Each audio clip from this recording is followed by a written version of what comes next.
Annyeonghaseimnika, qui est censé devoir dire bonjour à tous en coréen.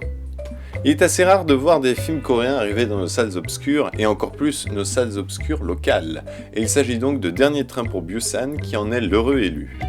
Celui-ci est réalisé par Sang Ho-yeon, réalisateur qui est normalement habitué aux films d'animation qui signe ici un film de zombies dans le plus grand classicisme du genre. Dernier Train pour Busan est d'ailleurs la suite spirituelle de Seoul Station, un film d'animation avec des zombies. Le mec est cohérent.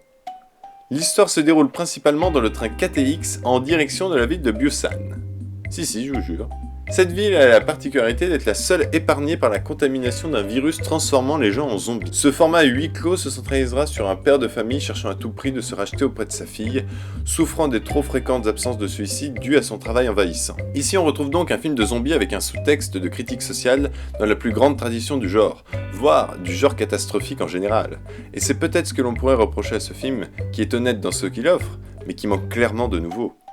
Les acteurs sont bons en général, si ce n'est quelques seconds rôles frôlant parfois le surjeu et la caricature, comme le personnage connard du film, comme dans tout bon film de catastrophe qui se respecte, puisque dans ce genre de film, vu que l'ennemi principal ne peut être identifiable en tant que personne, il faut forcément un personnage que le public puisse détester. Et je vous l'assure, dans ce film, le personnage connard est un vrai connard. Il est pour moi, malgré le surjeu fait par l'acteur à certains moments, un point positif du film, car le personnage semble n'avoir aucune limite dans ses actes et cela apporte de la fraîcheur à cette histoire. Les effets spéciaux du film sont plutôt bons pour le budget modeste de la production, et le rythme du film est très efficace, même si la lassitude peut se faire ressentir dans le dernier quart du film. Finalement, on se retrouve face à un bon film de zombies que les fans du genre sauront apprécier, mais qu'ils risquent peut-être de rester sur leur faim, s'ils souhaitaient voir une révolution, ou simplement quelque chose de neuf.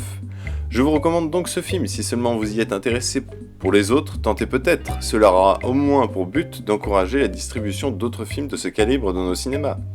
Par contre, je le conseille aux fans de Nintendo, car ils se sont lâchés sur la com. Sérieux, il y a un produit Nintendo à l'écran toutes les 10 minutes. Sauf la Wii U. À croire qu'ils l'ont vraiment dans l'os.